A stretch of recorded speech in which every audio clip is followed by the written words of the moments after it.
聲字發光是一種現象，當聲音在水中傳播時，水中的氣泡會發出光。目前粒子物理學家對此現象尚無解釋，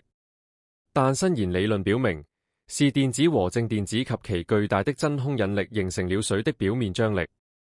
根據伸延理論，聲字發光是由於空間結構的扭曲所造成的。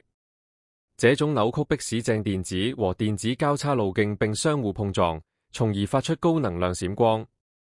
這是因為聲音傳播時會推動和壓縮時空結構，迫使水面進入異常路徑，導致它們碰撞並湮滅。伸延理論解決了物理學中的另一個謎團，此前它已經解決了物理學和宇宙學中所有令人困惑的謎題，從暗能量和暗物質到量子重力、貝爾定理和相逢實驗。